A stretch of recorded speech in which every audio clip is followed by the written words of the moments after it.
राजा जी तो रह गईले सहरिया। जी हाँ, नमस्कार दोस्तों, कैसे हैं आप लोग। आशा करता हूँ आप लोग ठीक होंगे।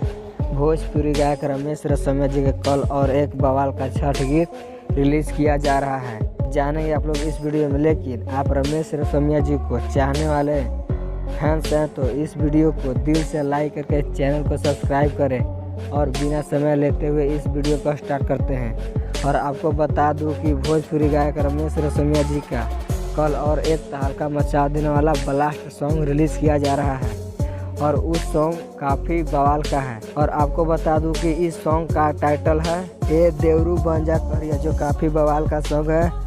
और इस सॉन्ग को लिखे हैं नितेश ठाकुर। और म्यूजिक की बात किया जाए तो इस सॉन्ग में म्यूजिक दिए हैं एनके वर्मा, जो काफ़ी बवाल का म्यूजिक देते रहते हैं। और यह सॉन्ग कल सुबह 6:15 रमेश रेशमिया यूट्यूब चैनल के माध्यम से फुल वीडियो सहित रिलीज़ किया जाएगा। काफ़ी बवाल का यह वीडियो है। अगर आप लोग रमेश रेशमिया जी को चाहने वाले हैं तो इस वीडियो को ज़्यादा से ज़्यादा शेयर करें। अगर आप लोग मेरे चैनल को सब्सक्राइब नहीं किए हैं तो जाकर सब्सक्राइब कर लें और ऐसे ही वीडियो पाने के लिए नोटिफिकेशन को भी ऑल कर लीजिए। तो मिलते हैं नेक्स्ट वीडियो में, तब तक के लिए जय हो भोजपुरिया समाज।